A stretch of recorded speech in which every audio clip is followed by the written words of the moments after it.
Hello दोस्तों, मेरा नाम उत्कर्ष पांडे और इजी स्टडी के ग्लोबल अफेयर्स में आपका स्वागत है। हम लोग बड़ी आसान भाषा में समझेंगे इस टॉपिक में, इस लेक्चर में, कि ई रुपीज़ क्या है। ई रुपीज़ 2 अगस्त को पीएम मोदी ने लॉन्च किया है, आप देख पा रहे हैं। आप यहाँ देखिए, PM Modi to launch digital payment solution e rupee on August 2। मतलब August 2 को ई रुपी पीएम मोदी ने लॉन्च किया है। इसकी बेनिफिट्स क्या हैं, इसके फ़ायदा क्या है, ई रुपी क्या है, बड़ी आसान भाषा में हम लोग समझेंगे। तो देखिए, समझिए, ई रुपीज़ का फ़ायदा, अगर हम लोग को, अगर हम अकाउंट होल्डर नहीं है, अगर हमारा बैंक में कोई अकाउंट नहीं है, अगर हमारे पास कैश नहीं है, फिर भी हम लोग ई रुपीज़ का बेनिफिट उठा सकते हैं। बड़े आसान भाषा में समझिए कैसे। आपको एक मैसेज आ जाएगा फ़ोन पे, आपको एक मैसेज आ जाएगा या फिर आपके फ़ोन पे एक क्यूआर कोड आ जाएगा। मतलब e rupees is a QR code और SMS string based e voucher which is delivered to the mobile of a beneficiary.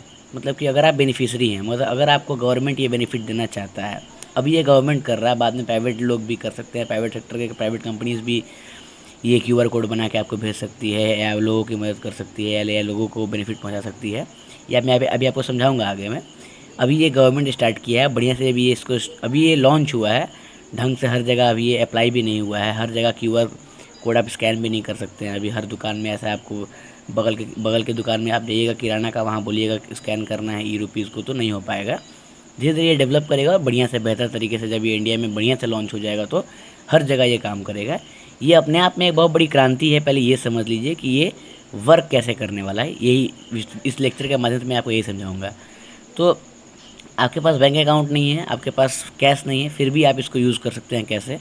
आपके फ़ोन में गवर्नमेंट एक एसएमएस भेज देगी या फिर एक क्यूआर कोड भेज देगी, और जिस दुकान में वो क्यूआर कोड स्कैन हो सकता है, डेवलपमेंट के हिसाब से, जब तक डेवलप हो चुका रहेगा तो हर दुकान लग चुका होगा, तो उस दुकान में जाके आप उसको स्कैन करवाइएगा। आपका कोई बैंक अकाउंट नहीं है, फिर भी आपको एक मैसेज आ चुका है, वो मैसेज जाकर दिखाइएगा, आपको सामान मिल जाएगा। यही है, बस इतना सिंपल है ये ई रुपी। अब थोड़ा सा इसको बढ़िया से समझिए। देखिए, ई रुपीज़ जो है वो एक प्रीपेड वाउचर टाइप का है, समझे? मतलब कि आपके बिहार में सरकार पहले ही पेमेंट कर चुकी है, बस आपको जाके उस वाउचर को रिडीम करना है, उस क्यूआर कोड को स्कैन करवा के रिडीम कर लेना है, समझे? वाउचर यूज़ किए हैं, वैसा ही है ये। बड़ा सिंपल है, कोई दिक्कत नहीं है इसमें। इसमें क्या है कि सरकार आपके बिहार में जब पैसा पेमेंट कर चुकी है, तो इसमें इसलिए ये क्रांति ऐसा है, या फिर इसलिए ये बहुत बेनिफिशियल है, क्योंकि अगर सरकार का कोई स्कीम, सरकार के लिए फ़ायदा क्या है, सरकार के लिए कोई स्कीम है, सरकार चाहती है कि अभी ये हेल्थ सेक्टर में ही अभी अप्लाई किया जाएगा, धीरे धीरे एजुकेशन सेक्टर में, फिर सब कुछ में ये काम आएगा। अभी फ़िलहाल मेडिकल सेक्टर में इसको ज़्यादा, हेल्थ सेक्टर में ज़्यादा इसका ये काम आने वाला है। तो देखिए, मानते हैं सरकार चाहती है कि आपको सैनिटाइज़र बांटे, जो लोग का इनकम बहुत कम है उन लोग को मास्क फ्री में दे, या कोई दवा दे, तो उनके वो अकाउंट में अगर 500 रुपया भेज दे, तो क्या गारंटी है कि वो 500 रुपया का वो जाकर सैनिटाइज़र या मास्क या दवाई खरीदेंगे? अगर वो अल्कोहलिक टाइप के लोग हुए तो वो मेडिकल शॉप पे जगह वाइन शॉप पहुंच जाएंगे। सही है, बिल्कुल सही है, ऐसा ही करेंगे वो, अगर वो अल्कोहलिक होते हैं तो। या फिर कहीं और 500 मिलता है दवा के लिए, वो चले गए आटा चावल खरीद लिए, दवा नहीं ले पाए, मास्क नहीं ले पाए, जो सरकार चाहा वो नहीं किए, क्योंकि कैश मिल गया ना, उससे कुछ भी कर सकते हैं। तो सरकार के हिसाब से जो सरकार आपको देना चाहती है वही आपको मिले, इसके लिए सरकार ये बहुत ही बढ़िया प्लान और बहुत ही बढ़िया ई रुपी के माध्यम से आपको वो पहुंचाएगी। अगर उसको मन है कि आपको अगर सैनिटाइज़र बांटे आपको, तो आपको मतलब कि जो भी बेनिफिशियरी उनके लिस्ट में है, उनके फ़ोन पे क्यूआर कोड भेज देगी, और बस आपको जाना है और अपने नज़दीकी फार्मेसी मेडिकल स्टोर में जाना है, और वहाँ जाके आपको वो स्कैन करना है, आपको मास्क मिल जाएगा। ये इसमें कहीं चोरी नहीं हो सकता है, कोई लीकेज नहीं हो सकता है, आप इसको ट्रांसफ़र नहीं कर सकते हैं। बड़ा ये सेफ़ है। सेफ़ इसलिए ज़्यादा है क्योंकि देखिए, अगर आपको कोड आता है तो आपके बिहाफ में आपको वो कोड आया है मास्क खरीदने के लिए, आप जाकर चावल मांगिएगा, नहीं मिलेगा।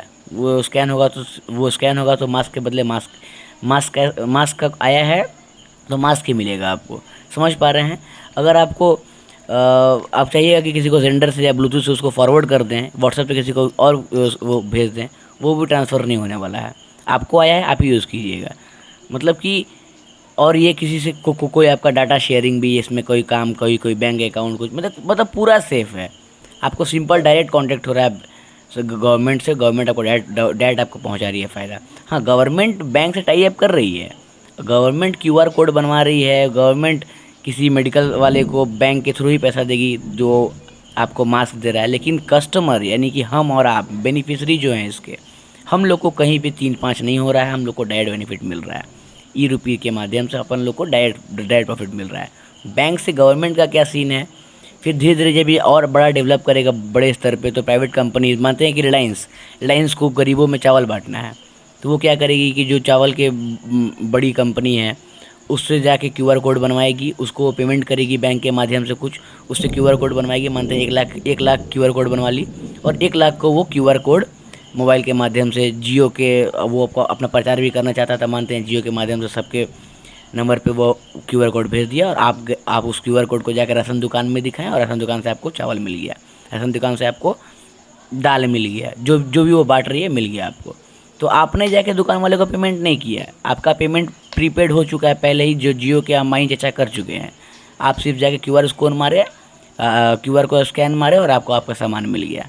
समझ पा रहे हैं? तो ये अभी गवर्नमेंट कर रही है, बाद में प्राइवेट सेक्टर भी करेंगे, बढ़िया से डेवलप होता है तो हम और आप भी इसका QR स्कैन करवा सकते हैं, QR कोड अपना बनवा सकते हैं। और मतलब कि ये बात की बात है, मतलब कि आपको समझा दिया गया है कि पूरा का पूरा ई रुपये काम कैसे करने वाला है, अपन लोग को इसका फ़ायदा कैसे मिलने वाला, और बड़ा ट्रांसपेरेंट रहेगा, बड़ा ये सेफ़ रहेगा, सिक्योर रहेगा। इसमें अगर आपके पास बैंक अकाउंट नहीं है, कुछ भी नहीं है, कैश नहीं है, फिर भी आप पहाड़ पे भी इसका यूज़ कर सकते हैं। अगर वहाँ पे आपका ई रुपये ये एक्सेप्टेबल कोई दुकान में हो, तो आपको बस बार कोड आ गया, आप वहाँ स्कैन करवाएं, नो ATM नो कैश, कोई दरकार नहीं है।